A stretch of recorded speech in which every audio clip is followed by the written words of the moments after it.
Hello, Retro Encounter listeners. Today's episode is dedicated to the memory of Michael Cunningham, longtime editor-in-chief of rpgamer.com, who passed away August 25th. I spoke with Mac a few times on podcasts and many times on social media, and he was always delightful to talk to. RPGamer and the fan site community have lost a wonderful contributor, and my heart goes out to Mac's friends and family. Mac's favorite game was Final Fantasy IV, which we discussed in this episode in a small part. We shall miss you dearly, Mac, and this episode is for you.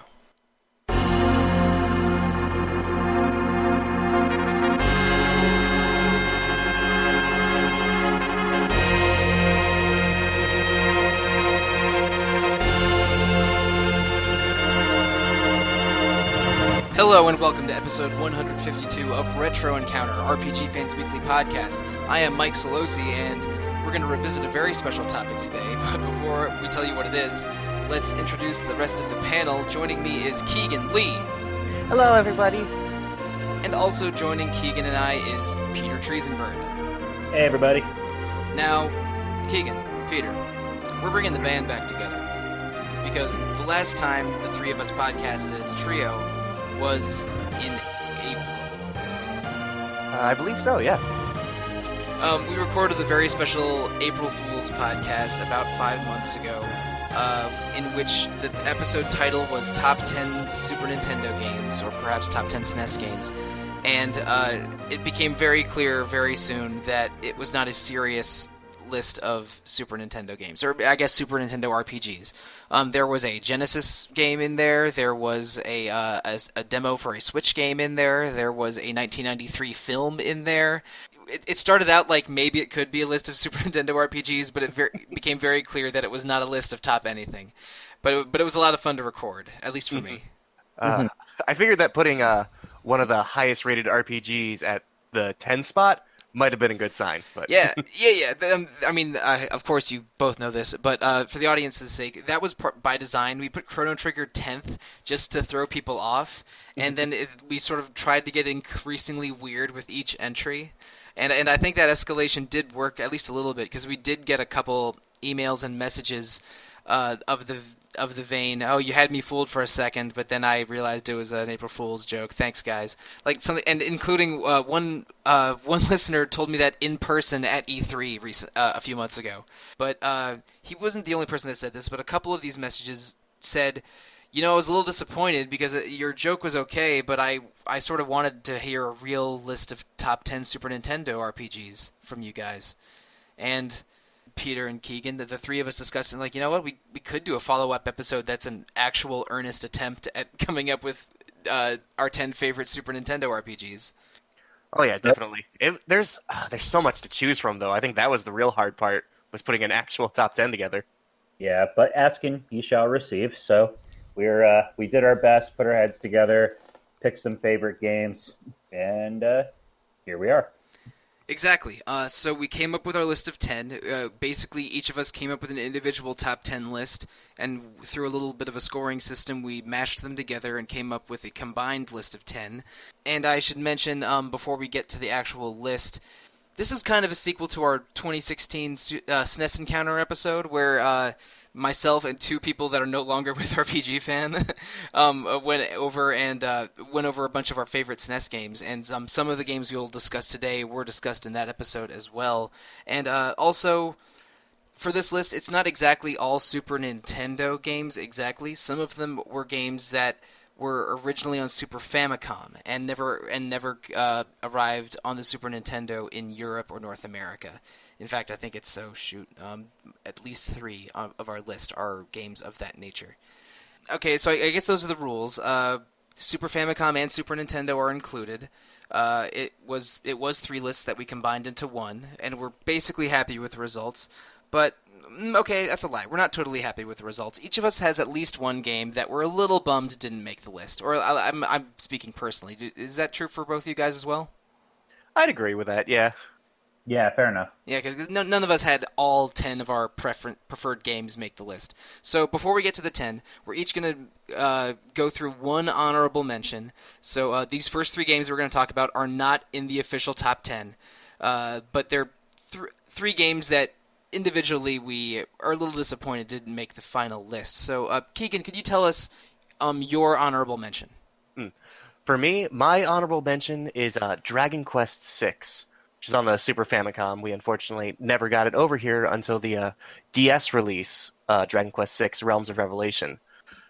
I feel that Dragon Quest VI really encapsulates that classic Super Nintendo RPG feel to me. It's like putting on a nice warm sweater, you know? It's very comfy, it's very familiar, and And then you fall asleep in the sweater and enter a dream world, and the dream world has projections and wishes and fantasies of people in the real world that you get to explore. Exactly. Aside from my personal feelings, it has a fantastic cast, Carver, Terry, all characters that show up in later kind of spin-off series for Dragon Quest series, like Dragon Quest Heroes. Like, they are well loved by the community. Yeah, I get confused whenever I talk about Dragon Quest 5 or 6 because I played fan translations of them before the DS versions came out. So when you talk about Carver and Millie and Ashlyn, I think of Hassan, Muriel, and Barbara. Oh, So I'm gonna probably trip a little bit when we talk about the Dragon Quest games and possibly some of the other games that were translated at a later date. But Dragon Quest VI is not my favorite Dragon Quest game, but it's a very good Dragon Quest and a very good Super Nintendo game. Yeah, that's actually one I finished too. The DS remake was my first exposure to that game, and I quite enjoyed it at the time. Mm-hmm. It's been a while.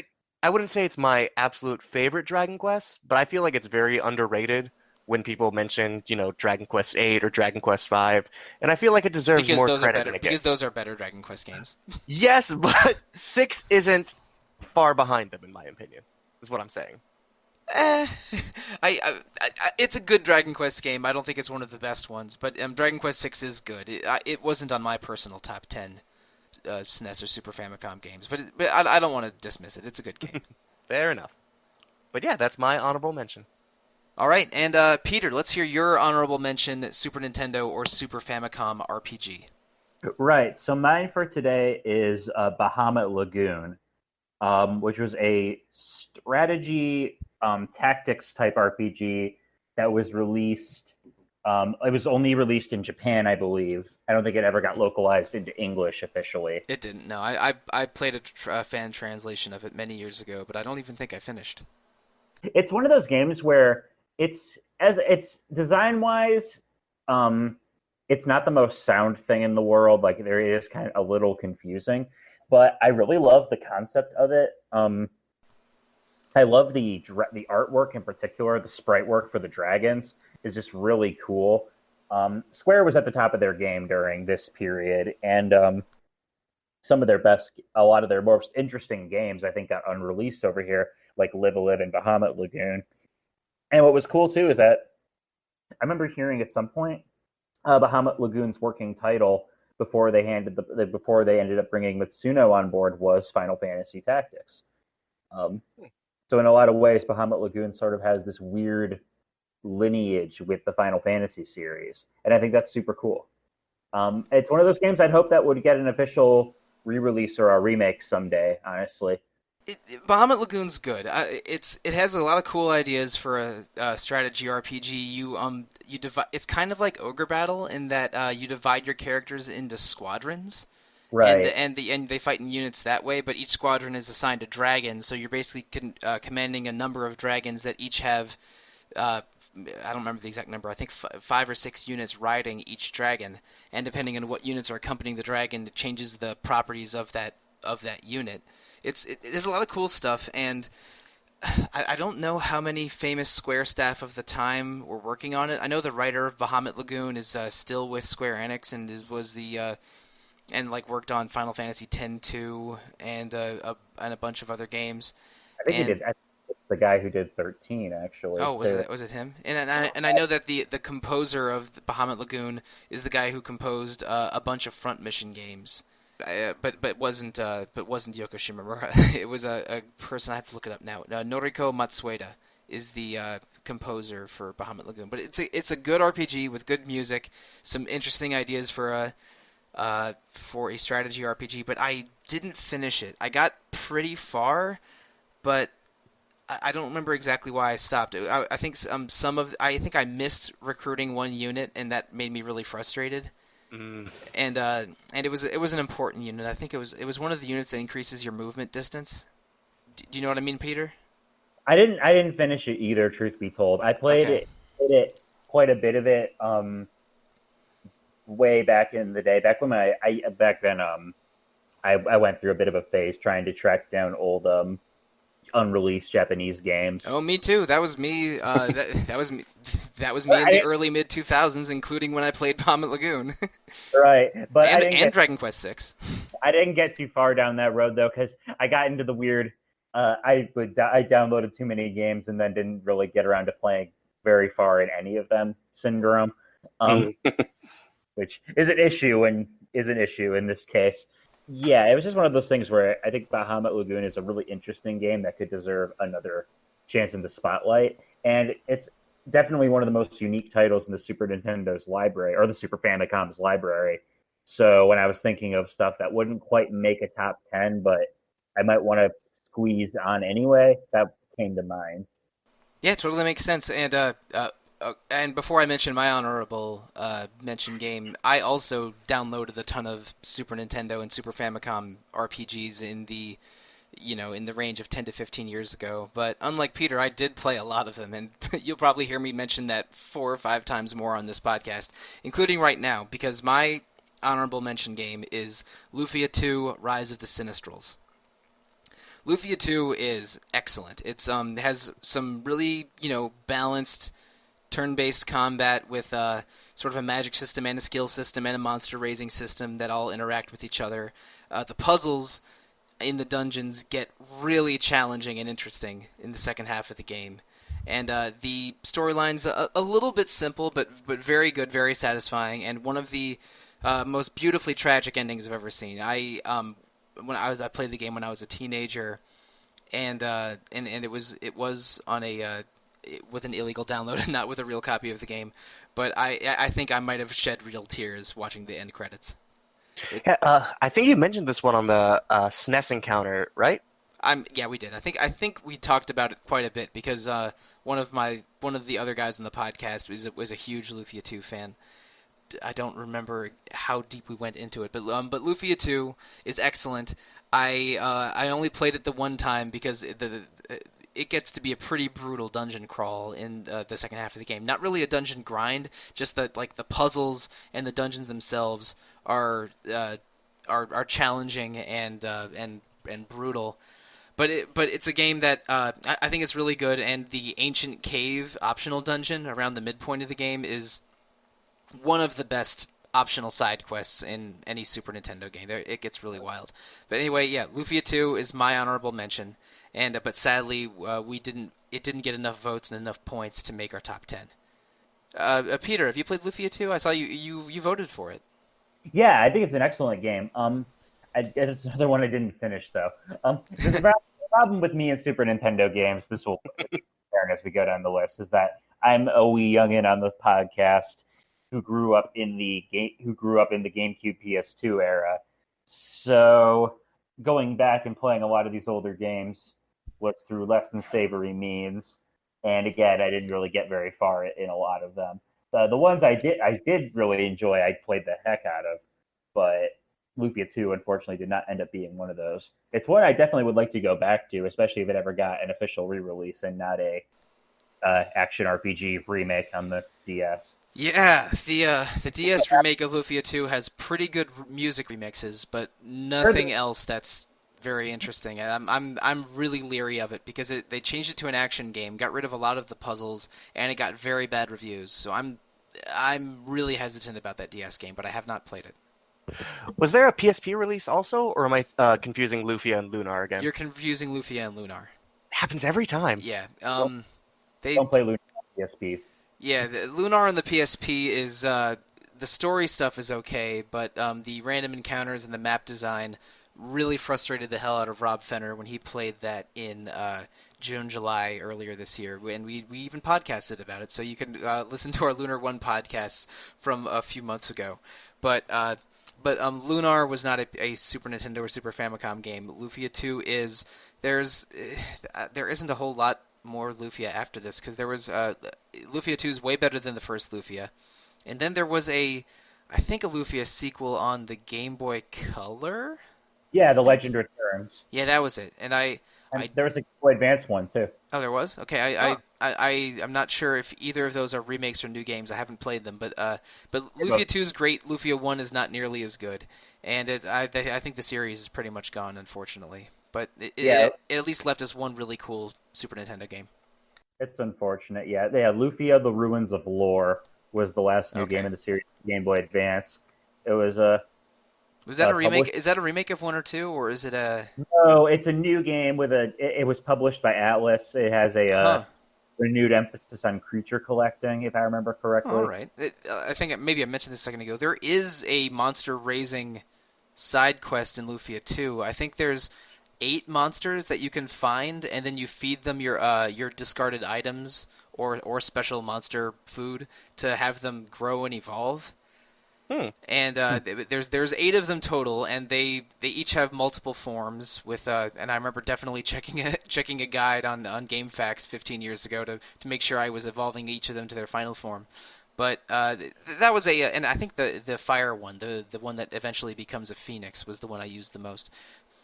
Yeah, Lufia 2 has a lot of really cool stuff going on, and I think the ending is particularly poignant and memorable. So if anyone has access to that original Super Nintendo version of it, I'm not sure if it's on a legal emulation system like the Wii Virtual Console. It probably isn't. It's worth checking out if you have access, but I'm not going to tell you where to download things, because that would be inappropriate. Unfortunately, I don't think the Wii Virtual Console exists anymore. It does still exist. It goes offline in a few months on January 1st, 2019. But I thought it had already died. No, you can still download from it, but you cannot add points to your Wii anymore. So you can't you can't buy Wii cards and add points, but the download store, like the servers for the Wii, are still up until January 1st, 2019. I didn't have to do any last minute shopping. I managed to spend all the points that I had loaded already. But I do have several Wii Shop games on my old Wii. I think I spent probably in the neighborhood of $80 to $100 on Wii stuff. It's the only way you can legally play ActRaiser without a Super Nintendo. ActRaiser, a game I almost chose instead of Lufia 2 for my honorable mention. Oh, that would have been a good one too. Yeah. But Nintendo, I know you're not listening to this, but put the Virtual Console on the Switch, you cowards. Agreed.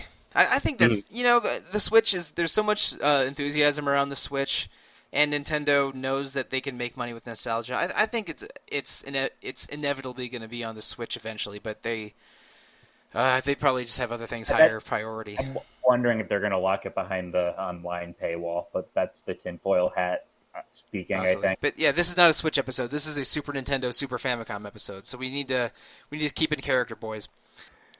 So those are 3 games that sadly are not in our top 10. That's Lufia 2: Rise of the Sinistrals, Bahamut Lagoon, and Dragon Quest VIII: World of Illusion, or Realms of Revelation, or however you choose to translate that Japanese subtitle.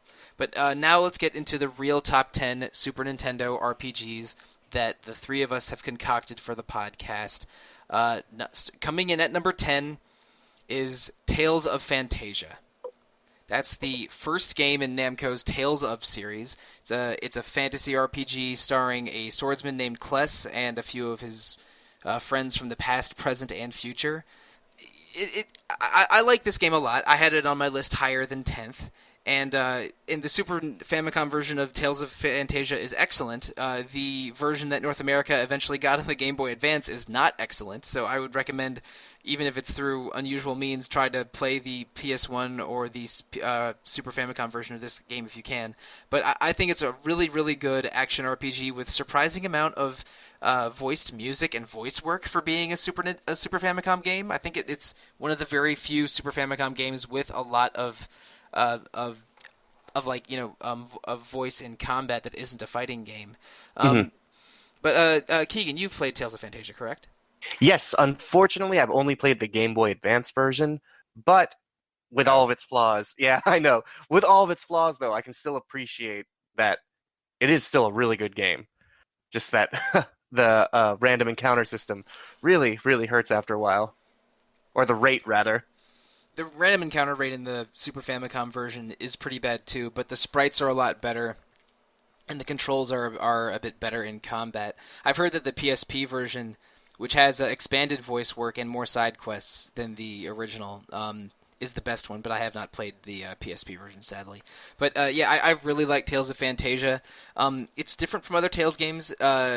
From Symphonia onward, since it's a 2D plane, kind of like a 2D fighting game.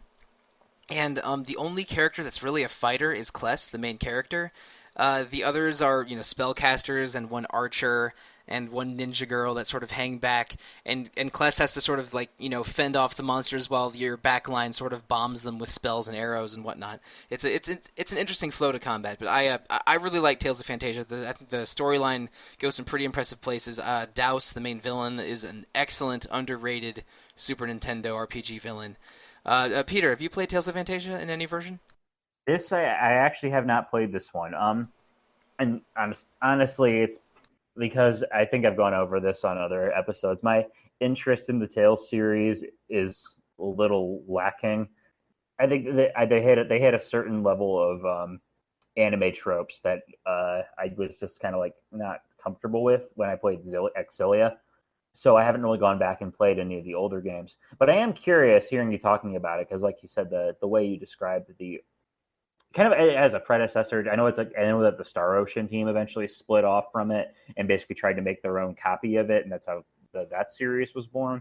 So I am kind of interested in trying it for myself. We'll see. One day, maybe. Cool. I think very highly of Tales of Fantasia. It's a little long, and the grind can be a little brutal because of that rate of encounter rate, but I like it a lot. And again, surprising things like voice work during combat in an RPG for the Super Famicom is a little bit eye-opening. It's cool stuff. That is some really neat production value for sure. Yeah, and there's even a pop song in the opening cutscene. But all right, so Tales of Fantasia, that is our number 10 Super Nintendo or Super Famicom RPG.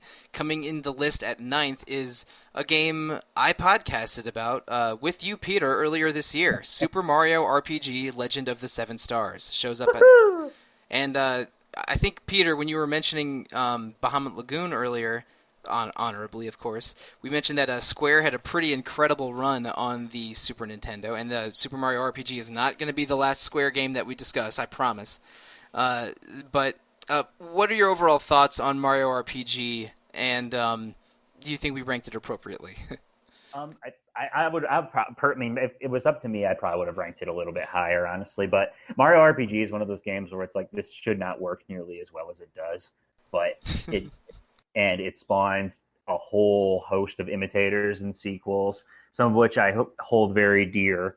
And what I love about Super Mario RPG especially is how they really went the extra mile to make it feel like an authentic Mario game.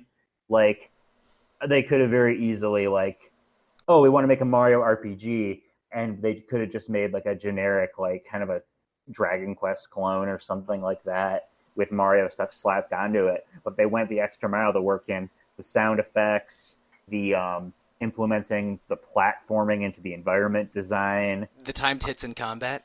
Yeah, exactly. Go on to be a series staple. Exactly. It's really the Paper Mario series and the Mario and Luigi series, in a lot of ways, were made in Mario RPG's image. And like Peter, I hold many of those games quite dearly. So I'm not only grateful for Mario RPG. Mario RPG is an excellent RPG on its own, and I think you, myself, Steph, and Alana all were very enthusiastic about playing it for the podcast earlier this year. Yeah, it was a lot of fun. Was that refresh my memory? Was that your first time playing it? It was my first time playing through it. Right. I'd touched on it a little bit, but yeah, it was a good time to see. It felt weirdly familiar. I think because my experience with later Mario RPGs, you go back to this and it's like, yeah, it's all here. Should they add some additional Super Smash Brothers Ultimate characters in our future? I mean, If Smash Bros. Ultimate is truly going to be the comprehensive, definitive Smash experience, they should keep the Geno costume. But Oh, that's almost rude. nah, it'll be like Waluigi being an assist trophy, and then Sakurai putting a purple and yellow chair in his office during the last direct. It's like, yeah, he knows. He Yeah. knows. Not only is Waluigi not in the game, I'm gonna sit on him. How do you like Ugh. that? Never ask me for anything again. So, Keegan, have you played Mario RPG? I noticed you didn't vote for it, as which Peter and I both did. Unfortunately, I have yet to play it. I have it just sitting on my SNES Mini, just calling out to me constantly. But I've just Do got it. too many games. There's too much stuff distracting me right now. I got Xenoblade Chronicles 2, I got Octopath Traveler, I got stuff for the podcast, but it's just there Dragon waiting. Quest XI is going to be coming out right around the time this podcast episode airs. So it's a few weeks away as we're recording this, but it's I'll probably be playing this while you, listener, are listening to this episode. But but I'm sorry to interrupt you, Keegan. But for the record, when I played Mario RPG, or I should say replayed it for the podcast, I did play it on my recently purchased SNES Classic. it's so nice, right? Oh yeah, it's a great little machine. I love that thing. Yeah, but I've played all the Paper Mario games. I've played all the Mario and Luigi games. I love them so much. Love the charm and combat. So I know I'm gonna like it. So I just need to find time. So before playing Mario RPG, you chose to play Sticker Star and Paper Jam despite having access to Mario RPG. Okay, we're going back in the past here. Huh. Okay. All right. I've heard enough, I think. Don't do me like that. Mm-hmm. Well, congratulations for appearing on your final episode of Retro Encounter. Keegan. Oh no! I always knew it would come to this. Yeah. The papercraft aesthetic in Color Splash was amazing looking though. Like that if they made a proper Paper Mario sequel, but like kept that art style, I'd actually be really down with it. I don't think this is controversial to say.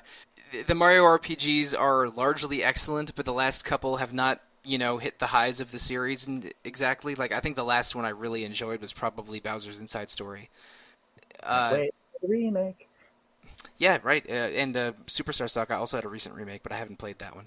But anyway, Mario RPG Legend of the Seven Stars. It's an undeniable Square classic, SNES classic. It shows up 9th on our list of top 10 Super Nintendo RPGs.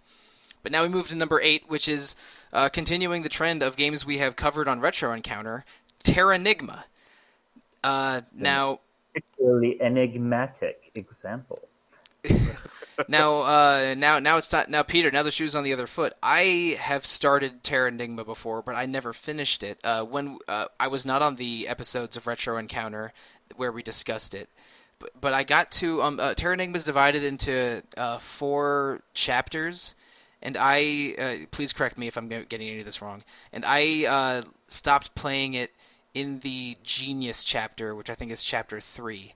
But Terranigma is a very interesting game. It's the 3rd game in the Soul Blazer trilogy. What are your overall feelings and experience with Terranigma, Peter? So playing Terranigma for the podcast was really interesting because it was one of our earlier retro episodes, and definitely the first year of the podcast in 2015. Yeah. Mm-hmm. Well, I was still in college when we did that one, and I just remember I was playing it on my laptop and I got through the first major section and restored the world and went up to the surface, and all of a sudden it's like it's almost like a completely different game. And I got a lot of value out of that one because I think Terranigma, it takes the best elements of the previous titles where it's working on, where it's kind of going for kind of a Zelda style, kind of Zelda, kind of Ys, a little bit of what was the developer's name? Quintet? Yeah, so it takes some elements of that with the reconstruction of the world and kind of an emphasis on divine beings that inhabit those worlds.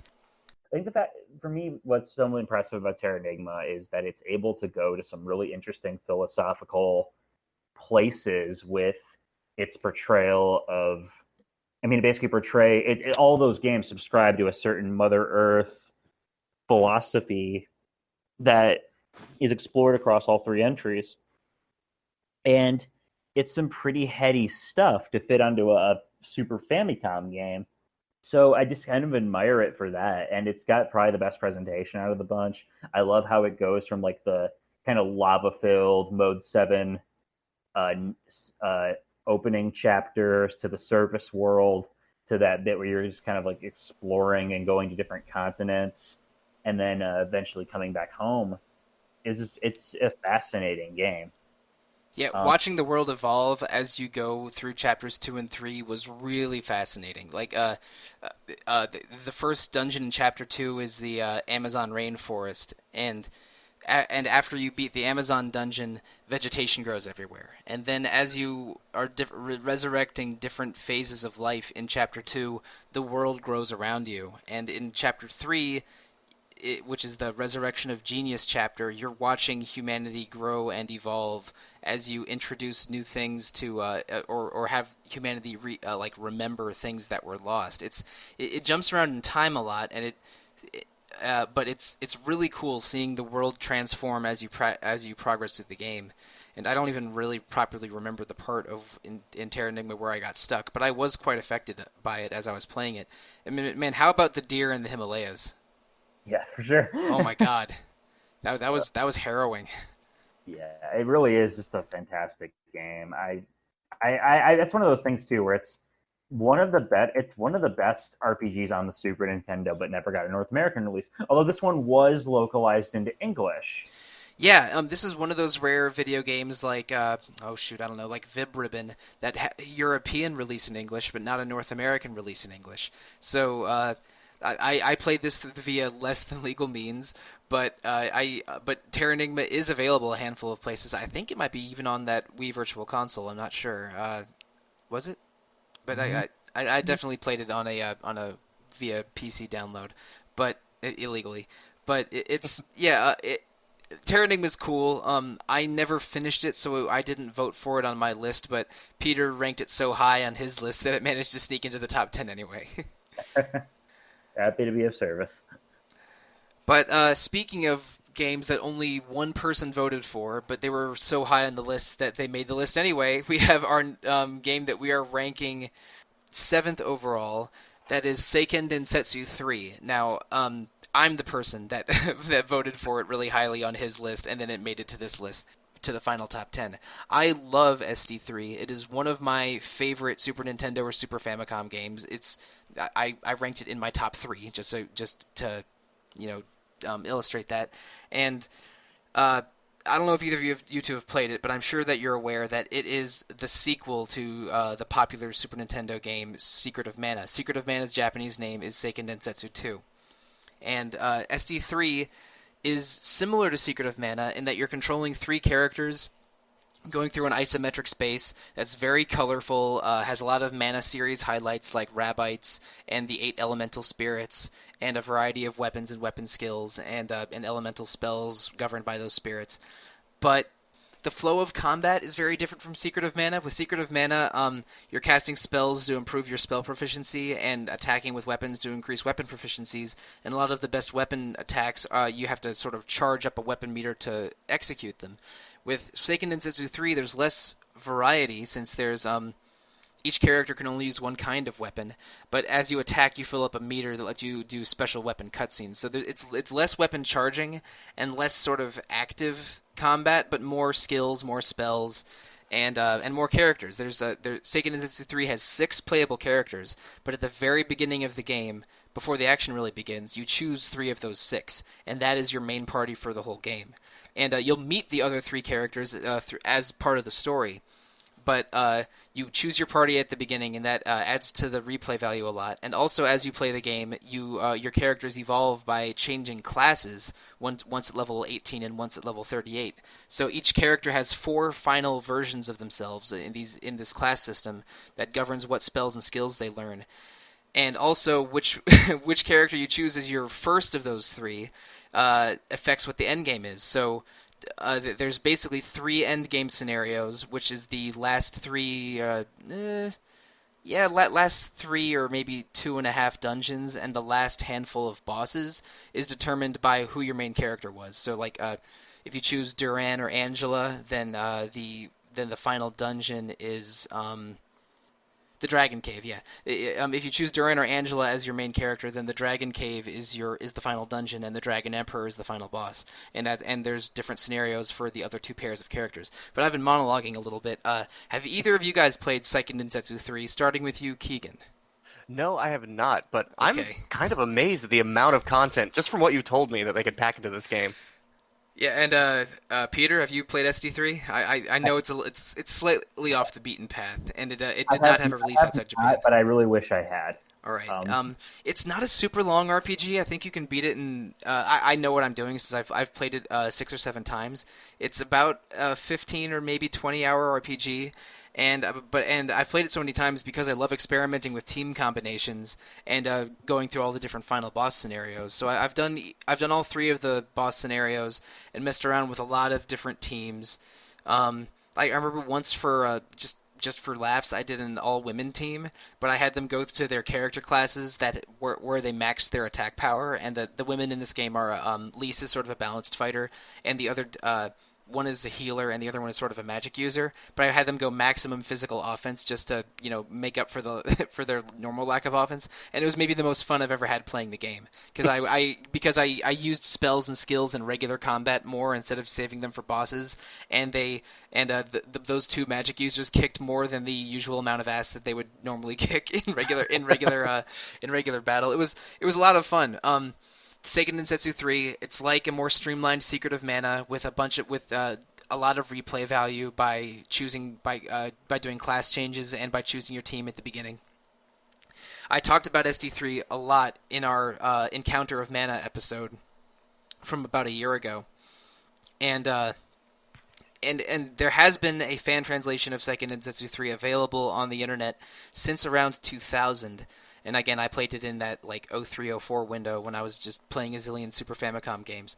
And it became one of my all-time favorites. I love this game. I could do an entire episode just solo talking about it. But Well, before we move on, can I make a confession? Oh, please. This is not the RPG confessional. Oh, no. But I actually have not played any of the Mana games. Oh, Peter. No. That's why I'm really hoping that they have actually localized that Switch collection, because I would buy that in a heartbeat.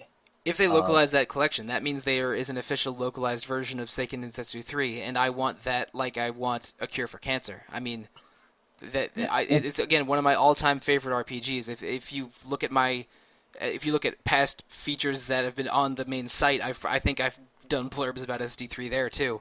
I love that game, and I would really like for that Switch collection to be localized as well, but I'm not very optimistic. Yeah, we'll see. I've been avoiding the remakes of Secret of Mana and the first game because I've just heard they weren't very good. The first game is Seiken Densetsu 1, which was called Final Fantasy Adventure in the West.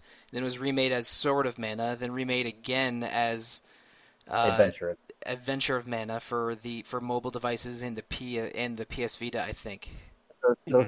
The aesthetics on those ports are just so butt ugly that I'm just like, no, thank you.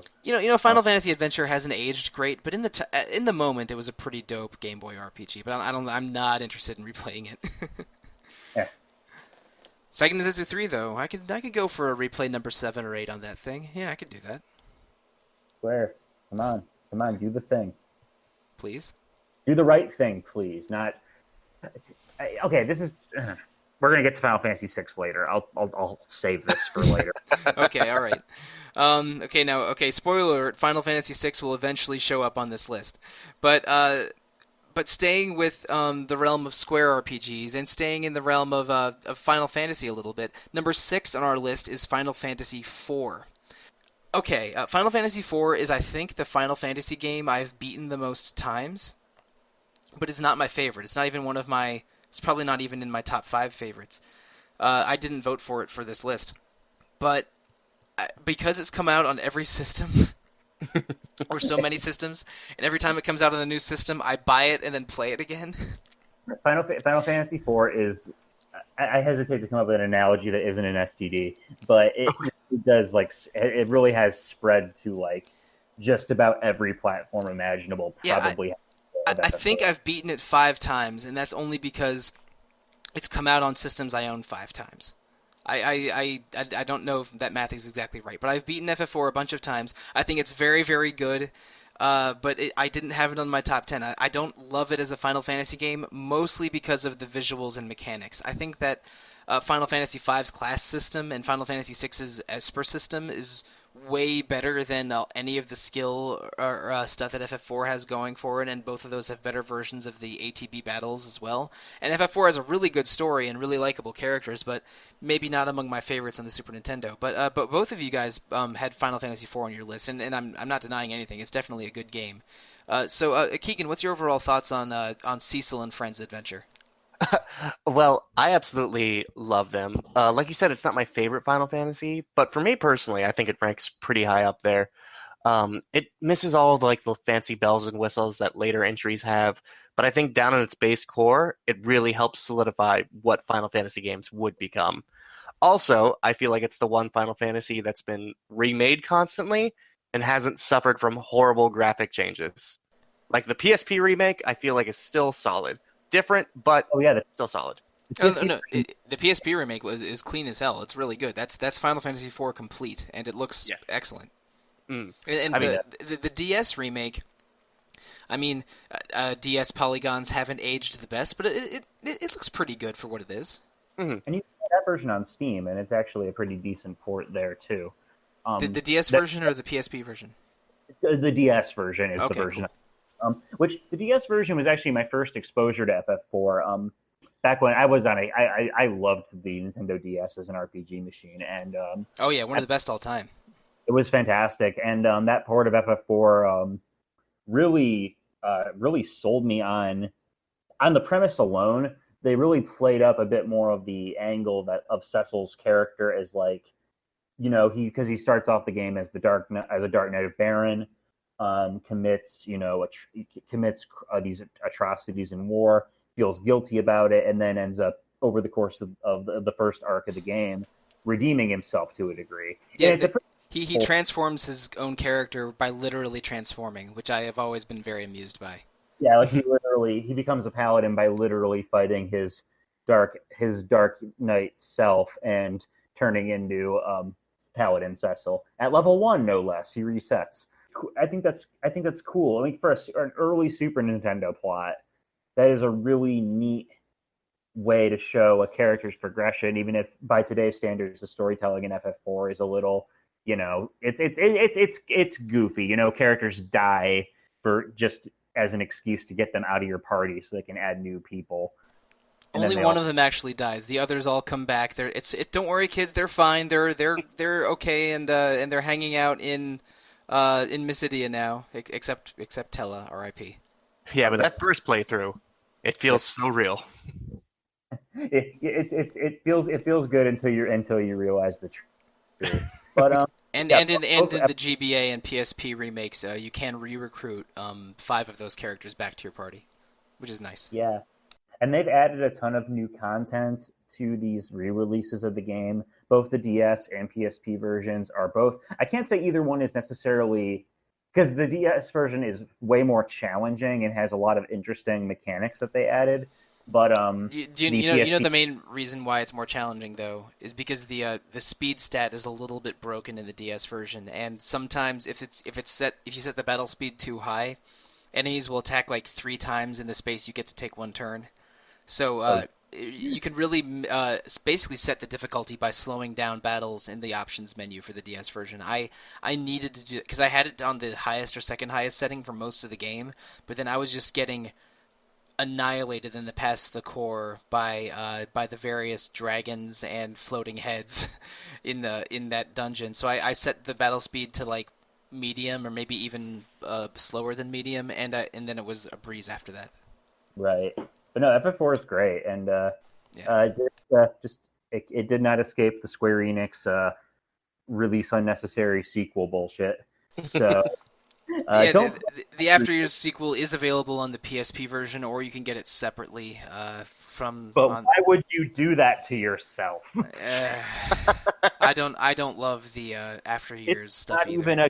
game. You're literally playing through the same bits from 4 with a bunch of recycled assets and a dumber story.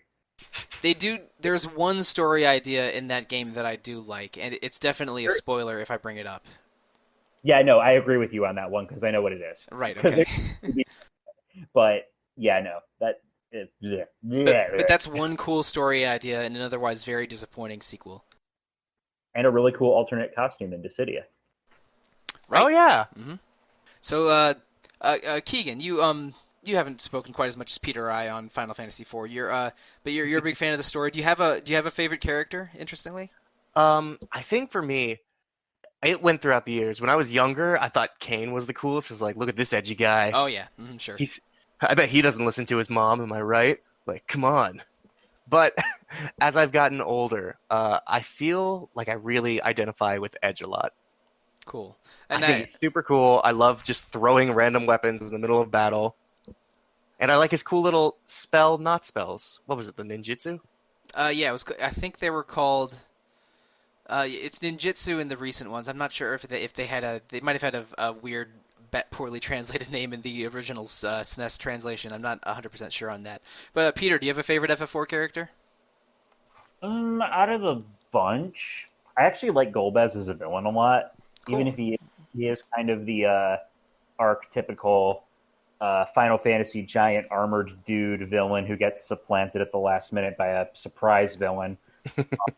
I think of those kinds of characters, he actually has a surprising amount of, at least he has a bit of a redemption arc, and he's kind of an interesting character in his own right. And his theme music is awesome. Like, it's one of my favorite tracks in the game. Yeah, that big beefy organ. Yeah, I love it. Best. My favorite FF4 character is Bridia. I like it that she's sort of a scared little girl that kind of hates Cecil and Kane. I'm gonna mispronounce his name over and over. At the beginning of the game, then she overcomes some of her fears, literally transforms into a grown woman due to magical BS, and then is a really powerful, cool, capable character at the end of the game when she started out as a scared little girl. And I think that both her design is cool and that transformation is cool. And for the record, I now that we're in the top 5, or very soon we'll be in the top 5, we're getting to the games that I think all or most of us have played. So this favorite character question is going to come up again. But anyway, that's Final Fantasy IV. It is number 6 on our list of top 10 Super Nintendo or Super Famicom RPGs. And now we move on to entry number 5. I would argue this is the one that has the most debatable RPG status in the list. But our official position at RPG Fan is that we like Zelda, so we're going to cover Zelda. So Legend of Zelda: A Link to the Past is our number 5 Super Nintendo RPG. Peter, you joined me for one or two of the Zelda episodes that we held in April, right? Yes, I did. Right. So, what are your general thoughts on A Link to the Past? How do you think it holds in the Zelda canon, so to speak? I mean, I think I like Link to the Past a lot for establishing. I think it is a very important game in the series for kind of establishing the core Zelda formula. Isn't really established until Link to the Past, because the first game sets a theme. The second game is a weird but interesting offshoot, and then Link to the Past really rams home the overworld design, the kind of exploring dungeons, getting items, but it's also a lot more freeform than the later games would end up being.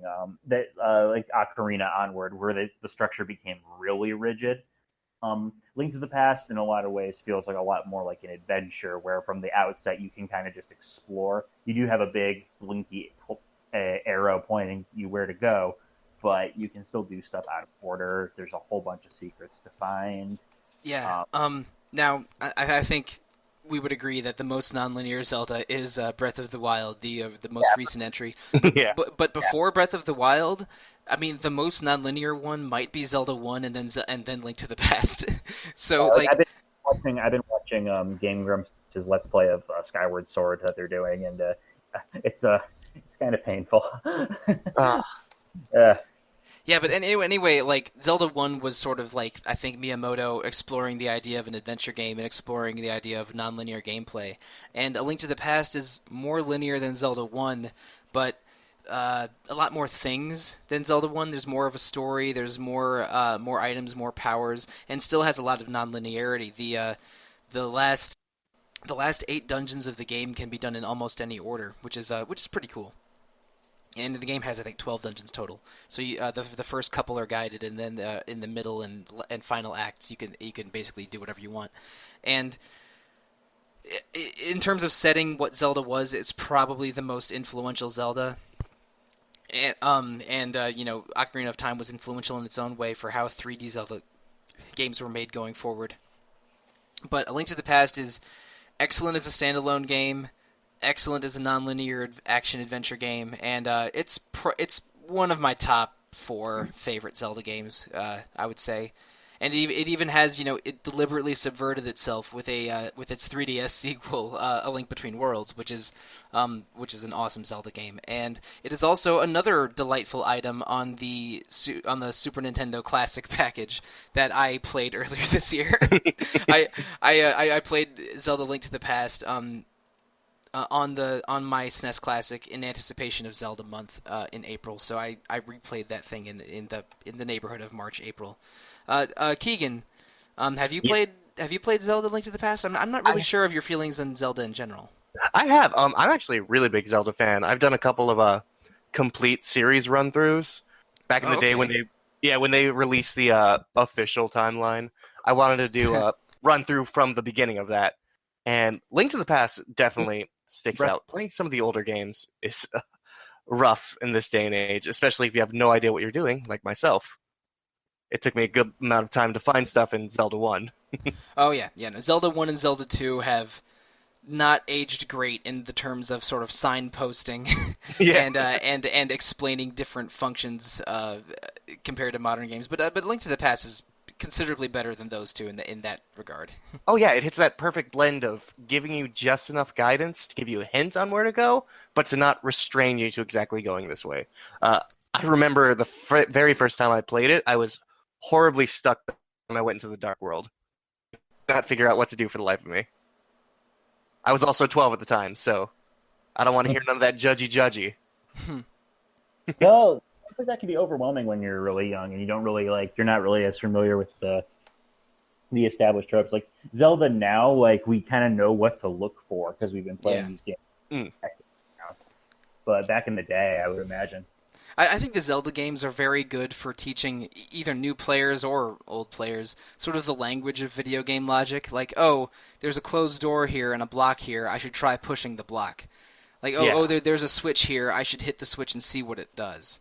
Like, just the sort of like the cause and effect, explore the empty space kind of. Those ideas of playing video games, I think, are communicated very well in Zelda games. And A Link to the Past is an excellent standalone game even in 2018 because I played it earlier this year, and also very valuable as an influential Zelda game. But it's Zelda Link to the Past is an excellent Super Nintendo game. It ranks 5th on our list of top 10 Super Nintendo RPGs. And now we move into another game that we covered on Retro Encounter. In fact, spoiler alert, all 4 of these last games are games we have covered on Retro Encounter, joining Terra Enigma and Super Mario RPG. Number 4 on our list is Dragon Quest V: Hand of the Heavenly Bride. Keegan, you and I podcasted about this game last year with Rob Steinman, and it was a replay of the game for both you and I. Both of us are Dragon Quest V veterans. So how about you pop off a little bit on why you and I both know this is an excellent game? All right, yeah, take a seat. I got this one. So Dragon Quest V is amazing, first and foremost. I feel, personally for me, that the story aspect is something that you don't see a lot in other RPGs. You don't usually see the beginning of the hero as a small baby, carrying him all the way to being an adult with a full family. Like, with very minimal breaks, too. Like, you have 2 time skips, and that's it. The rest of the time you're playing through this character's full life. Aside from that, combat is amazing. I love the monster collecting. I need to find myself a Sabretooth plushie at some point, because that Saber will always be my favorite cat in my heart, and I apologize to my real-life cats, but they've never killed slimes for me, so Saber kind of wins there. Also, the biggest debate of deciding who you will marry. For me, it will always be Deborah, and yes, I will not change it to Deborah. I know Deborah is the correct answer. She's But- not in the Super Nintendo version either. Oh, crap, I forgot about that one. Well, if you're playing the DS version, Deborah is the correct choice. If you're playing the DS version, Bianca is the correct choice, and if you're playing the Super Nintendo version, Bianca is the correct choice. And if you decide you can't pick Bianca, you should definitely pick Flora or Nera, because Deborah is terrible. Yeah. Flora does have that super nice magic buff to her, though, that passes on to her children. Another thing, too, marrying your which wife you choose to marry completely affects your children's stats later on in the game. I don't think it affects their stats. I think it only affects their hair color. Really? I'm pretty sure. I want to Google this now. Yeah, I just remember hearing that a while back, so that may or may not be true, but it's something I remembered. But yeah, do you prefer blonde hair, blue hair, or black hair? That's your main choice. Bianca is the correct answer. Let's be honest. Bianca's It's okay to be wrong, guys. It's okay to be wrong. Like I know it is okay to be wrong. It's why I'm not. That's why I'm not verbally lashing you right now. Look, I know it's my last episode on Retro Encounter. You already said it, so I'm just gonna go all out. Yeah, I mean, it does not affect your children's stats. It affects some things that happen in the second half of the game because I should mention Flora is called Flora in the Super Nintendo in the Japanese version, and her was renamed Nera in the North American DS version.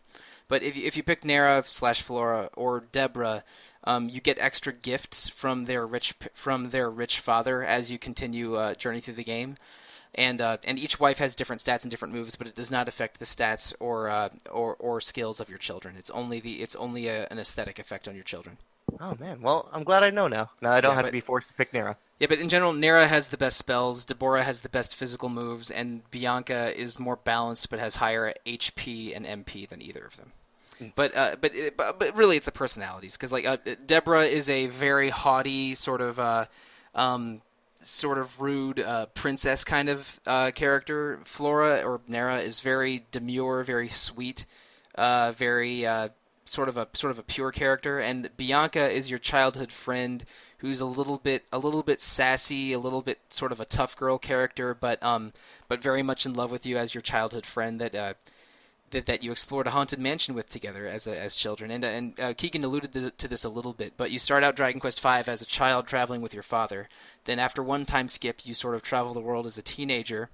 And then right around the game's midpoint, you choose between those three women, or two women if you're playing the Super Nintendo version, and marry one of them.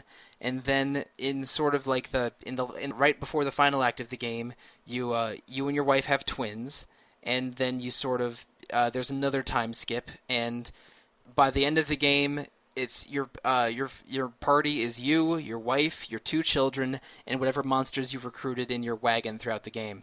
So now I guess we've had a bit of a brief best girl conversation here, but we're going to leave that alone. Keegan, what's your favorite monster to recruit in this game? But besides Saber, the Great Saber Cat is sort of the story recruitable monster. But other than Saber, what's your favorite monster? I'm trying to think of the ones that carried me through well enough. Goodness, honestly, you can never go wrong with a heal slime. They're always super beneficial, especially for those moments where you don't have your human characters around with you. Mm-hmm. Like, they're always helpful. Though I will make a mention of my favorite human character, which is Sancho. Oh, right. the saddest side character throughout the game. This poor guy just experiences the fall of your family from the sidelines. Yeah, he is sad. Poor Sancho. He's your dad's best friend or servant. However, I think the translations have described them differently. Well, no, probably both. He's a very loyal servant to your dad, who's a king, and he travels alongside you and Dad at the beginning of the game, and then is overjoyed when he finds you again, and then very sad, and then overjoyed when he finds you again a second time between the two time skips.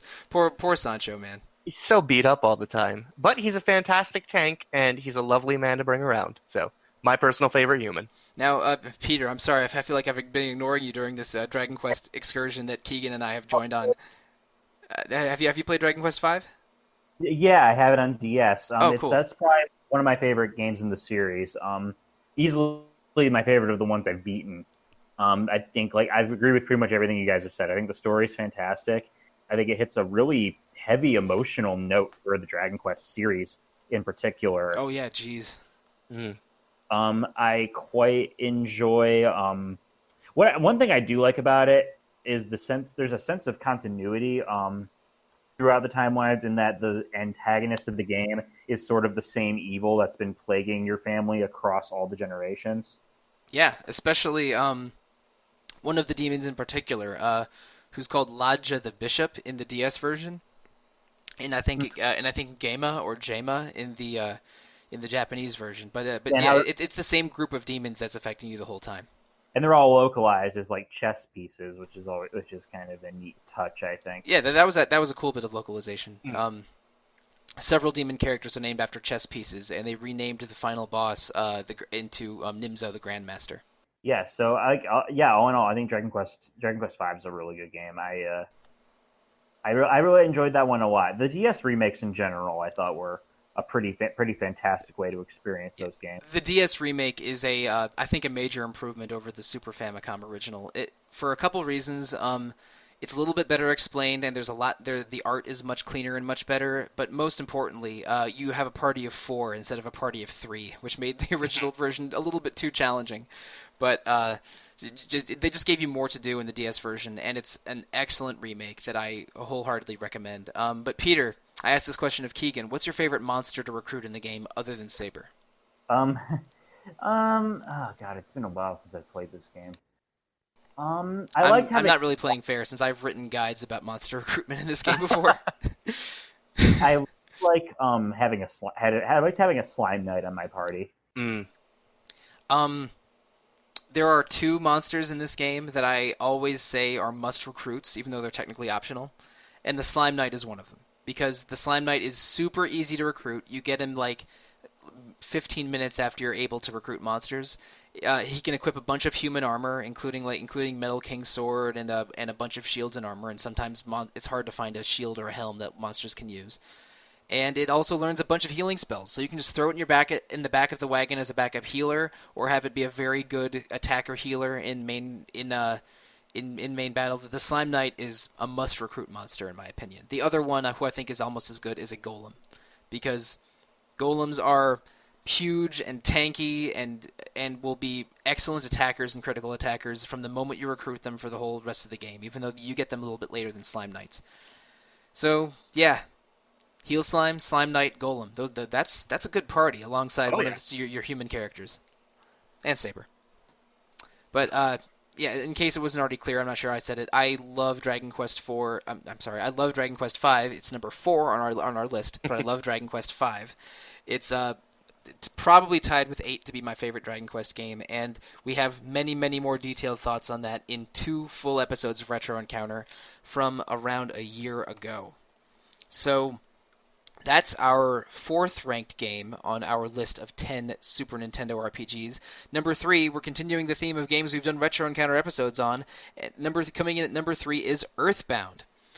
Now, Keegan, you and I were joined by Hillary and Rob Fenner for an Earthbound episode a long time ago.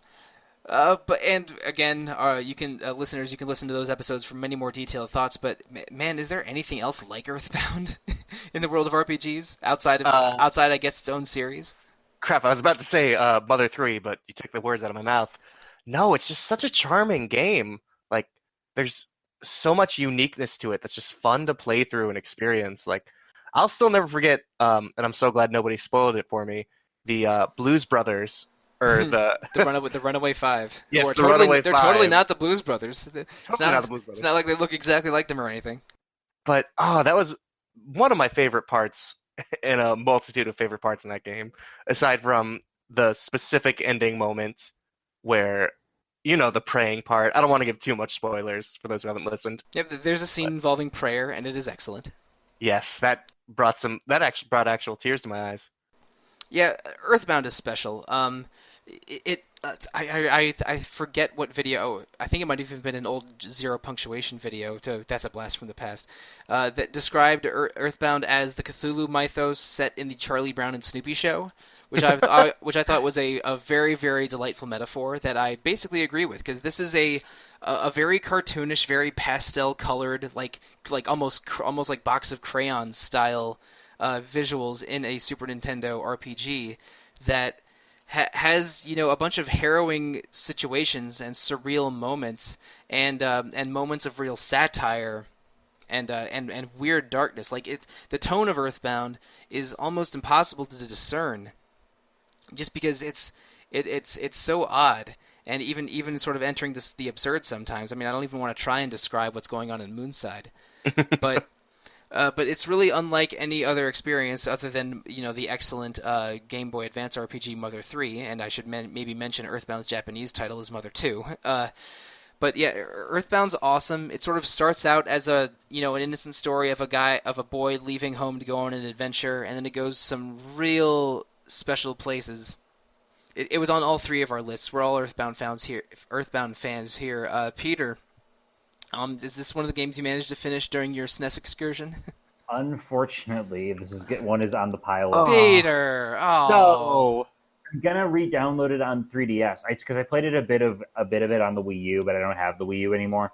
So I plan on popping that Earthbound cherry again at some point. In what is going to become a recurring refrain, it is on the Super Nintendo Classic.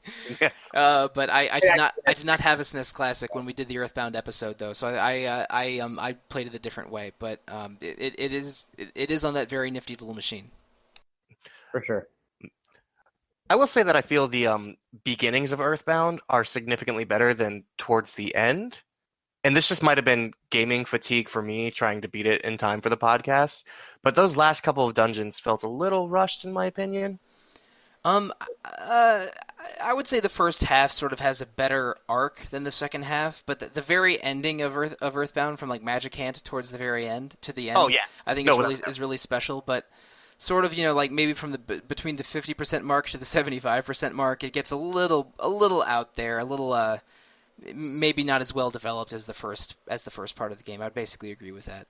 And also, I will never stop complaining about some of Pooh's equipment being random drops. Only one item being a random drop, but it's a very important item. It's his main I weapon. wanted it. I wanted it so bad, but I just couldn't do it. I've beaten Earthbound 3 times. Once it was once on the Super Nintendo in the 90s. It was a friend's copy that he lent me. Once on an emulator on PC in the early 2000s, and then once more recently for the podcast. And I did grind for a Sword of Kings in that second playthrough. So I did have a fully equipped Pooh at one point in my Earthbound personal history, but I did not grind for that item in my most recent play, because it's either a 1 out of 128 or a 1 out of 256 drop. It's some crazy rare item from and it's from an uncommon enemy in only one specific point in the game, and it's a bit of a challenging point in the game. It's not exactly an easy farm, so it's getting the Sword of Kings is brutal. I only did it once, and I had the benefit of emulation technology, so I could fast forward through things and whatnot.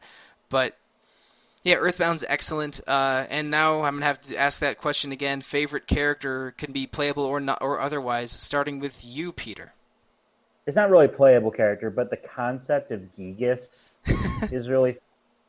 I know this is getting way far back, but there's something about how the concept progresses, and I did do a little bit of research on Earthbound 0/Mother 1. Yeah, okay, I don't think Mother 1's a very good game, but Gigas' background relating Mother 1 to Mother 2 is very, very cool. Yeah, it is really interesting.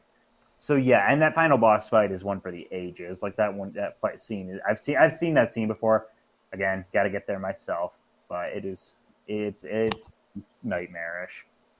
Mm-hmm. All right, I'll go second this time. My favorite character is probably the Apple Kid, because he is a messy, silly, brilliant inventor who does not seem important at first, but becomes extremely important to make progress in the game. And I don't know, I think he might have the most transformative arc of any of the characters, because again, like, by the end, he's collaborating with other scientists to send you through time and to transform your characters into without spoiling anything, and to literally transform the heroes so they can survive the the rigors of time travel. And he started out as this messy kid living in the second town who needed money for chocolate or something. And so I just think the Apple Kid is a almost an inspired kind of character that you don't really. I'm not sure I've ever seen in any other kind of game. I love that guy. Keegan, do you have a favorite character in Earthbound? For me personally, I love Jeff. I feel in this playable party of characters using, psychokinesis and basic magic, or in like a kung fu fighter and a woman with mystical abilities. Here's little old Jeff just firing off bottle rockets. And a gun. But he still keeps up, And he's got his best friend back at home waiting for him. His dad kind of just ignores him, at least at the start of the game. But Jeff just really sticks in there, He's there throughout the entire game, and I love him, and I think he deserves more respect. And Jeff is way better than Lloyd, who is a character similar to Jeff in Mother 1. Definitely better. And you're right, I forgot about Jeff and Tony have this really sweet best friend relationship. Yeah. I think Tony even sends him messages. Or no, I'm thinking of towards the end when you get messages from certain characters. Yep, yeah. One of them is a letter from Tony to Jeff. Yep. Yeah, it's very sweet. Jeff's a good character. He's a good kid. He is a good kid. And speaking of good kids, how about an RPG with 14 good kids in it? The most good kids. Earthbound clocked in at number 3 on our list of the Super Nintendo's 10 best RPGs, and coming in at number 2 is a game that I think we already spoiled a little bit, as much as you can spoil things in a podcast that's under 2 hours, is Final Fantasy VI. One of the most beloved Final Fantasy games. It's tied for my favorite FF game alongside Tactics. And Alana and I did a special one-off episode on Final Fantasy VI. Probably 2 years ago. I think it was like fall 2016. She and I recorded that, but. And we did it from the perspective of her playing FF6 for the first time, and me being someone who even wrote for a Final Fantasy VI website for almost a decade. I adore Final Fantasy VI. It has a really interesting steampunk vibe. It has a really interesting use of the motif of hope. There's 14 playable characters, and 12 of them I would say are well realized. The other the final 2 are secrets and sort of cameo level, and it's shocking that a 16-bit RPG has such a level of respect towards a large cast, and it even has a pretty innovative storytelling device where around the 40% mark of the game or so, your characters all separate, and you have to rebuild your party from scratch, and the game becomes a sort of a non-linear smorgasbord of activity. Mm-hmm. And it's Final Fantasy VI is awesome. It has a very broad, diverse cast that I adore, and if any listener here who hasn't played FF6 and has an interest or a passing interest in Super Nintendo RPGs, what are you doing? It's on the Wii Virtual Console. It's on the Super Nintendo Classic. It's been re-released on the PS1 and GBA, and I think PC. But wait, Peter. What about that PC version of FF6? Oh God! At first, I almost got really defensive because I thought you were like, "Yes, I played FF6." What are you talking about?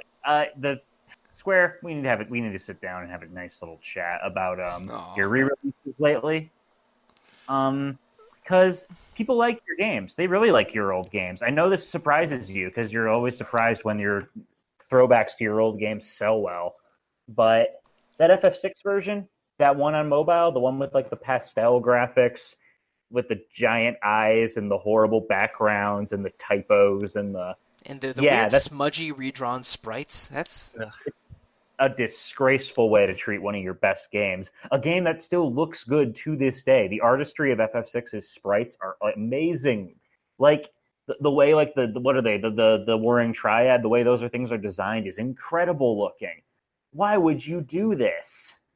And it's just, and then I think what Peter's trying to say is that when we had the PC remake of FF6 appear I think it's in the top 3 or top 4 of our April Fool's version of this podcast, we may have been praising it in jest. It's and the thing is, and I saw someone, I think it actually may have been that Schreier guy from Kotaku. He interviewed someone from Square Enix, and they were surprised when people were asking for an FF6 re-release because they're like, "Well, we already did that. Don't people like the updated graphics?" And they were like, he was like, "No, no, we do not, because they're awful."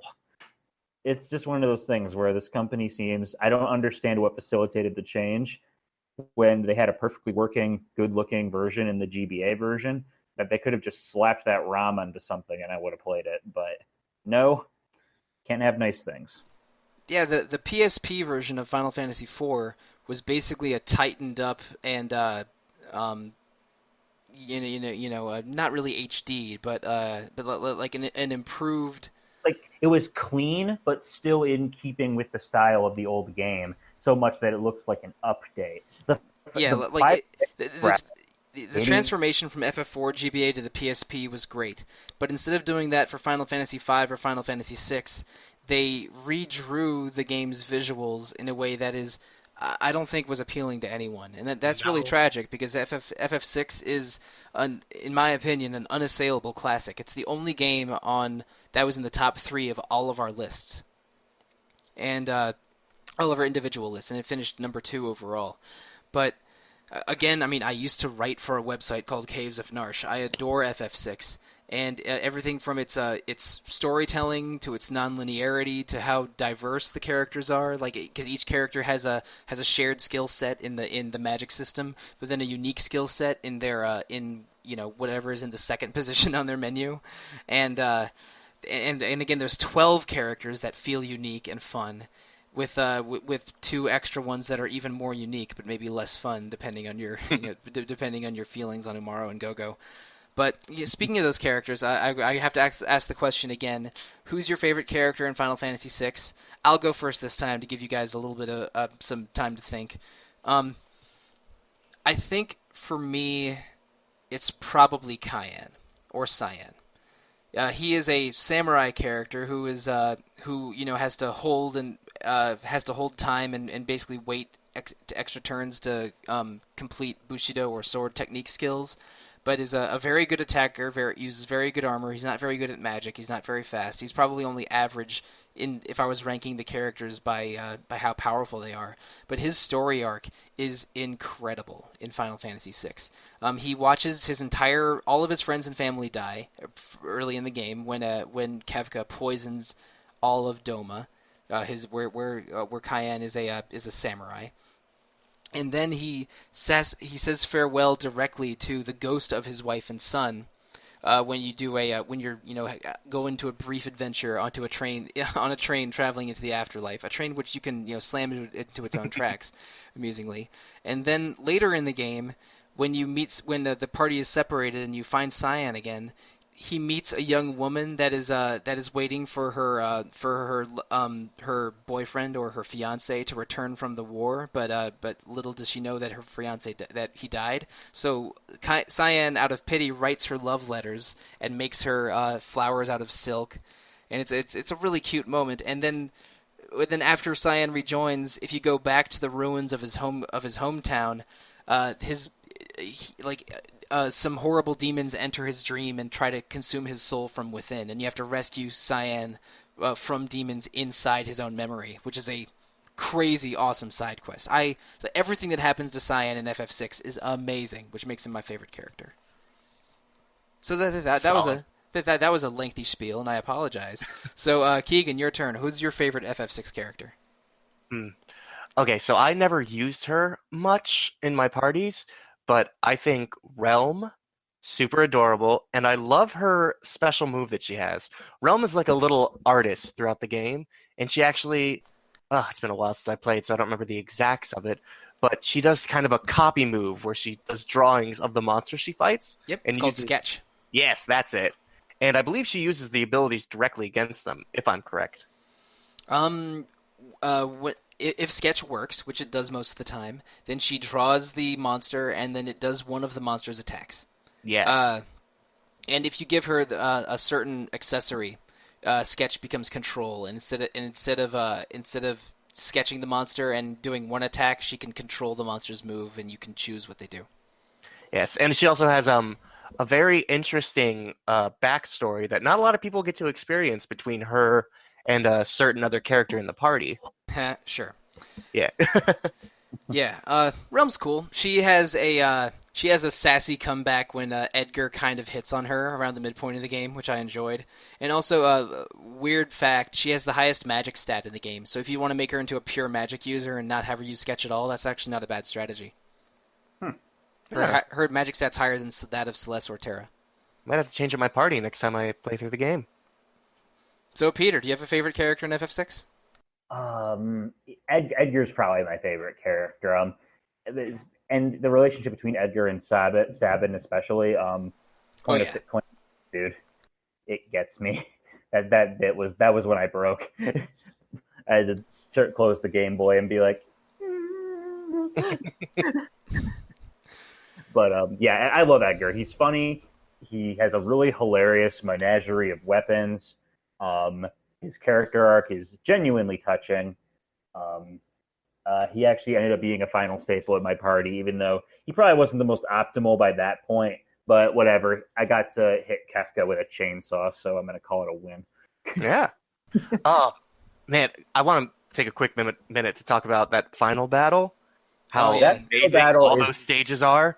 Like, yeah, it's like, and how it's like a reference to like the Divine Comedy. Yes.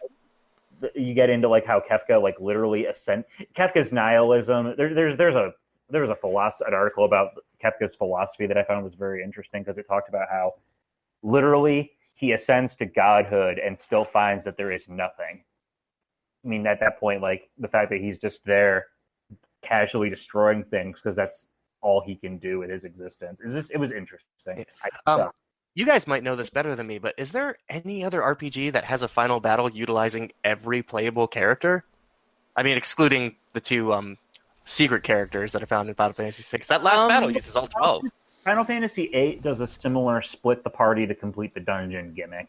Oh yeah, well. And Final Fantasy VII, your party is divided into 3 pieces, and you attack Sephiroth from 3 different sides. And it does. And in FF6's final battle, you only use more than 4 characters. If any of them fall in combat, they get replaced by by any of them that you have in the sort of backing them up. Which is neat. I do like that feature. But in FF6's final dungeon, you do divide into 3 teams of up to 4 each, and that's and then the 3 parties sort of interact together to get through the dungeon. It's an excellent final sequence. Mm-hmm. Ah, gosh, I love that game. I'm gonna go back and play it sometime soon. It's so worth it. If they do a proper re-release, you know what, the PS4 versions of like 7 and 9 have been great. I'm kind of hoping they'll go back and do some of that with some of their SNES games. And the original SNES version of FF6 is on the Super Nintendo Classic, but it has the localized version, the localized title of FF3, and does not have the additions in the GBA version. So it still has the magic block stat is still completely broken. There's a lot of game-breaking glitches. FF6 is not the. A lot of the games on this list have unusual statistical glitches, Yeah. But it's part of the problem, though, you know. Like yeah. A lot of that, it's like, you know, this is before they could just patch out weird bugs like that. I thought something like 3 of the base stats in Final Fantasy VI are basically useless. I think stamina only affects how much damage poison deals and regen heals or something. It's not a great designed statistics system, but the Esper system is awesome, and the party system's awesome. All 12 of the main characters are great. I love FF6 a lot. But now FF6 finished second on our list, which means that we have one more game to discuss before we are done talking about Super Nintendo RPGs. And this is a game that we did. Quest. Lufia 1. Donkey Kong Country 2. Oh boy. And it is a game that we did cover on the podcast over a year ago, but it is puzzlingly not on the SNES Classic.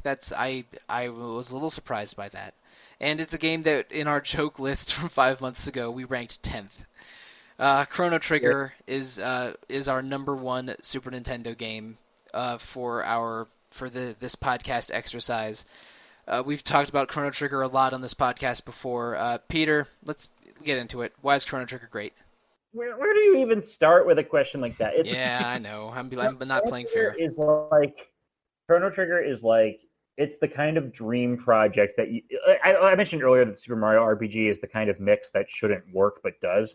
Chrono Trigger is the kind of dream collaboration that you never expect to happen, only it did, and it was amazing. Like Yuji Horii, Hironobu Sakaguchi, and Akira Toriyama all got together and made a game, and it's exactly what you'd expect. It's like the top tier, one of the best RPGs of its day. It's super charming. It's got great music. It's got really likable characters. It looks great. Like the combat is snappy and fun. There are mechanics that Chrono Trigger introduced, like seamless transitions into battles, that it took the rest of the genre years to catch up to. And the UI for battles sort of appears and disappears quickly and takes up about a third or less than a third of the screen. Yeah, it's super clean. The sprites still look good, and it's a 23-year-old game. They emote and animate well. They do some really clever things with the SNES tech. The story takes a bunch. I mean, it has a bunch of really heartfelt, really sincere moments. The multiple endings, and the benefits of playing it on New Game Plus.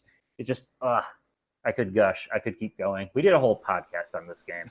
we did 2 podcast episodes on this so game. Listen to those. You can hear us gush about it more.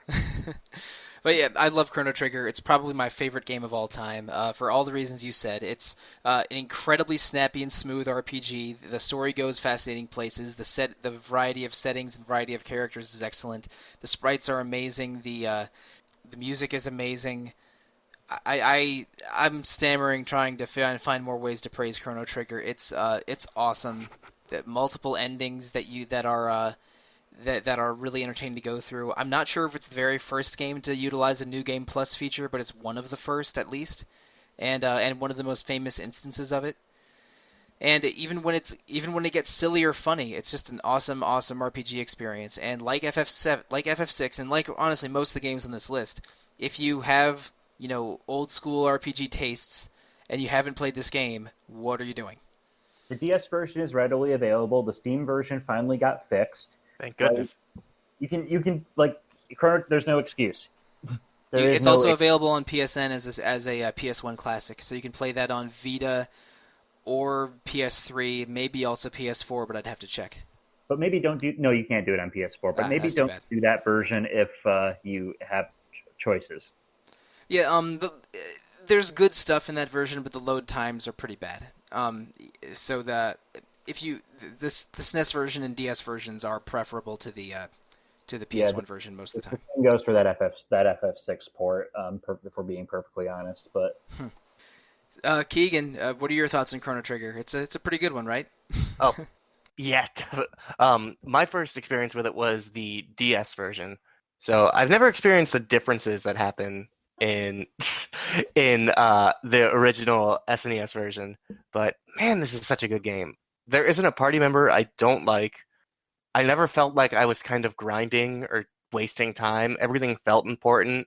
Even the side quests were beautiful, especially the forced regeneration one with Robo. Yeah, that whole bit is like the fact that you can completely miss that segment if you decide not to, if you skip to the final boss. But it's one of the best bits in the entire game for Robo and for Luca. Yes. Yeah, all of those side quests that unlock during the I think it's called the Fated Hour in both in the original translation and in the DS version. The Fated Hour side quests are among the best character moments in the game for basically all of your characters because that's where Magus meets his 3 lieutenants again, where Frog meets the ghost of his best friend again, where Robo has the Fiona Villa side quest and the Mother Brain side quest, and where Marl and Luca both reconnect with their parents separately. It's Chrono Trigger first time players not skip those side. Do the side quests that unlock near the end of the game because they're incredible. I also really like experimenting with the different party makeups just to unlock those secret techs, Yeah, that's a great way to encourage players to mix it up. I forget, what is the party where, I know it's Robo, Chrono, and somebody else, but where Robo just jumps up on top of Chrono and they just do that light beam circling the entire area? That's a dual tech that's I think just Ah, called I think it's just called Laser Sword or something that only Chrono and Robo can do together. But Chrono, Robo, and Isla's triple tech is called Twister, and they spin around and create a tornado around everyone. yeah, is that the one? Yeah, Oh, basically, just the idea of having your party members combine powers for group techniques and have it be so easy and smoothly done. You can switch between your character menus with just a few button presses and see their dual text and triple text just in a regular menu is so smooth and so good. I'm shocked that like every RPG doesn't do it. It basically adds between I guess between 15 and 20 new moves to each character's repertoire, and it's awesome. Like when you get a new dual tech or new triple tech, it's like, oh damn, I gotta use this in the next fight just to see what this awesome thing I learned is. Chrono Trigger is awesome, but we've done 2 whole podcast episodes on it. We don't need to communicate it any further. But before we close out, favorite character, playable or not playable, starting with you, Keegan. Man, this is the hardest favorite character one you've given me so far today. We've only done it for 5 of them that I know that all of us have played. Yeah, I know, but this one's still the hardest. I think I'm gonna have to go with Robo. I first of all love his theme song. It's catchy, and I want to listen to it all the time. But also his backstory at the beginning with his, I guess you could call them brother robots, if you will. Yeah, the R series that you fight in the factory. Yeah, that entire scene is heartbreaking, where they just pummel him, and you can do nothing about it. I mean, he's a robot. I shouldn't be feeling these feelings, but I do. And I feel sad. And even the music that plays during that makes the whole scene sadder. It's brutal. And Robo has 2 really good late game side quests with the Fiona Villa stuff with Luca, and the Mother Brain stuff with where Robo's speed increases by 3 at the end of that side quest. So that one's definitely worth doing because he goes from being the slowest character in the game to something like to ranking 4th, I think, which just makes that entire thing worth it. But Peter, do you have a favorite Chrono Trigger character to tell us about? I am having a hard time deciding between Thank you. 2. There's at least 3 characters who really emotionally impacted me. So, okay, runner-ups are Glenn / Frog and Magus / Janus. My favorite character is Shala. Interesting. I love Shala. I think she's a great example of when you first meet her, she's kind of like a princess, your typical princess character in an RPG. Like, okay, she's like the demure, magical princess character, kind and generous and all that from this ancient kingdom. But she goes out of her way to help you, disobeys her people. She's actively working against, like, helping you guys destroy the Mammoth machine and prevent Lavos from returning. And she plays a really significant role in Chrono Cross that ends up she ends up becoming the thread that ties the 2 games together. So I just have a lot of admiration for her character, the way she's written, the way the side quest they added in the DS version kind of puts a nice little some added like threads to connect that plot line. And I love her theme music because it's really pretty. It's got like this nice little synthesized bell going. So yeah, Shala is going to be my pick for favorite Chrono Trigger character. This game. All right, and I guess it's my turn. I sort of have 2 characters that are my favorites, but Keegan already picked Robo, so I'm going to go with my other one, and that is Frog / Glenn. He has a really great character arc, where he is a knight in the medieval time period who was transformed into a frog by the sorcerer Magus, and if anything, instead of living in shame, he's used that form to his advantage and become a frog knight of remarkable prowess. But he fits into basically any team. I mean, if you throw Frog into any other combination of attackers, you have excellent healing, a good attacker, and a bunch of good extra dual text. Mm-hmm. I think Chrono is probably the most versatile character in the game, but Frog is definitely in second place and is a good healer to boot. He is so much fun to use, and just the visual of a sort of a smallish frog with a big broadsword is kind of awesome. And I also like the croaking and ribbiting sound effect that he has. That is great. I love this entire cast, but Frog and Robo are my two favorites, and basically whenever I set up a final party in Chrono Trigger, it's gonna have one of those two, and so I'm happy to sing Frog's praises for a few minutes on the podcast. He's a great character. I almost picked him myself. So I'm slightly regretting having this character discussion because we've run pretty long in time. So I think it's about time to close up. Thank you, Peter and Keegan, for joining me on this delightful Super Nintendo discussion. But before we go into housekeeping, just as a final reminder, we talked about 13 games in detail on this podcast. Three of them in a three-way tie for 11th. We have Lufia 2, Rise of the Sinistrals, Bahamut Lagoon, and Dragon Quest VI, Realms of Revelation, not in our top 10. And then Retro Encounters real top 10 Super Nintendo RPGs. 10th, Tales of Phantasia. 9th, Super Mario RPG, Legend of the Seven Stars. 8th, Terra Enigma. 7th, Seiken Densetsu 3. 6th, Final Fantasy IV. 5th, The Legend of Zelda: A Link to the Past. 4th, Dragon Quest V: Hand of the Heavenly Bride. 3rd, Earthbound. 2nd, Final Fantasy VI. And 1st, Chrono Trigger. That is our top 10, and we are sticking to it.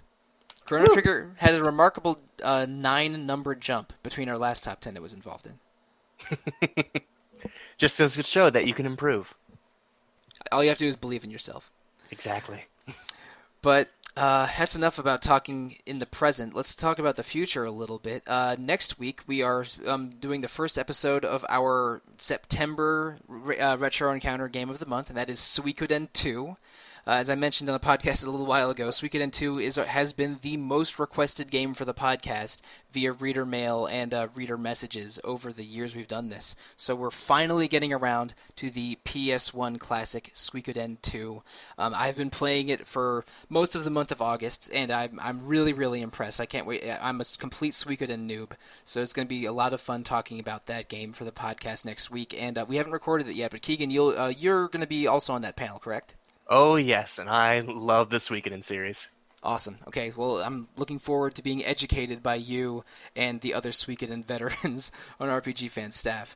Also, we have I'm not sure exactly what episode's going to be after Suikoden, because we have a couple that are sort of in the oven right now. We have a Pokemon episode that Peter, you and I have been talking about doing. We have an episode on battle systems that I know we're going to have a new RPG Fan staff member on those. We have an episode on, I think, like indie browser horror games that Rob Fenner has been planning. So that one we'll probably save for October. But if you want to know if someone knows about weird Japanese horror games, it is Rob Fenner. It is. I was going to say, I think I had that one pegged. Yeah, it's like Japanese indie horror games. I mean, okay, Rob, obviously Fenner's hosting that one, and I say that with admiration and affection, Rob. In case you're listening, indeed, Fenner is a wonderful human being. I want to do that episode, but I get too scared. I'm not really into horror, so I'm just gonna leave that to Fen and whoever else we can recruit. But that episode is coming in October. And speaking of October, we have picked the game for October. I don't want to reveal exactly what it is yet, but because I'm coy and I'm a jerk, I'm just gonna give you some hints. It's 2 games. We're gonna do one episode each for 2 games, and I have not played them. But but if you know me and you know what these 2 games are, it would probably be shocking to you that I have not played them. And Keegan, you Peter and Keegan, you can check the Google Doc to see what games I'm talking about, and maybe you'll be surprised, maybe you won't be. But anyway, so October, we do have those plans in place, but it is going to be 2 games that I have not played, but I am eager to get to once I finish Suikoden 2. But that's enough teasing for future episodes. Listeners, if you want to email us, the best way to do so is to go to retro@rpgfan.com. Best way to email. That's the only way to email us. If you want to contact us otherwise, you can go to RPG Fan's forums. Check out RPG Fan on Twitter, Facebook, Discord, Instagram. All of those links are on the front page of rpgfan.com. There's a second podcast, Random Encounter, hosted by Random Encounter. Whoops, there's no cows in that. Random Encounter, hosted by Derek Heemsbergen, which is more focused on current events, and they run that usually once every 2 weeks. They recently hit 150 episodes right at the same time we did. We also have Twitch streams going on basically every afternoon or evening during the week. You can check RPG Fan's front page to see who is streaming at what on a given day. And listeners, also please review us on iTunes, Google Play, or wherever you're listening to us. If you dropping reviews is helpful to us, please do so if you have a mind to. But that's enough about the podcast. Let's get selfish. Peter, how can listeners reach you if they would want to do so? Well, if listeners want to find me, they can always find me on Twitter, Peter Triezenberg, at I Have Fury. Right now I have a banner of Richter telling Dracula that Luigi is dead. We may be recording this episode a little bit after a recent Smash announcement. Luigi is dead, long live Luigi. You can also reach me, Peter T, at rpgfan.com, where any news inquiries or other just promising messages that you want to send my way. All right, and Keegan, your turn. If you guys are looking for me, I'm Fozzie Bear on the RPG Fan forums. The best way to get in contact with me is on Twitter. My handle is @KayleeBrand, and I'm usually making some comments about recent video games or anime I'm watching. So get in touch. Yar. Right on. And listeners, if you want to find me on the interwebs, the best way to do so is probably Twitter. I am at The Real Monsoon most of the time, and at Evoker for Dogs other times. And I'm also on Discord as Monsoon Mike, and on the forums as Monsoon. So I think that about does it. We talked about 13 excellent Super Nintendo RPGs at length, and this time we were not fooling at all. Nope. Because, I mean, how can you possibly make a top 10 without Earthbound or Dragon Quest V? The downside to this episode is now I just want to replay all these games. Yeah, for sure. I need to track down some of my copies. I've played all of them except for Terra Enigma, so that's the one that I'm having second thoughts about right now. So, yeah, I mean, the Super Nintendo is my favorite console. It's what got me into RPGs, because FF4 was my first RPG. And revisiting them and talking about them is something that I will do with very little prompting. So, listeners, thank you for putting up with us for a full hour 45 minutes. It was a lot of fun to record. Mm-hmm. For sure. We appreciate your input. We appreciate you guys listening, and we're glad to have offered something that you guys wanted to hear. Thank you. Good night, and good luck. Adios. Ribbit.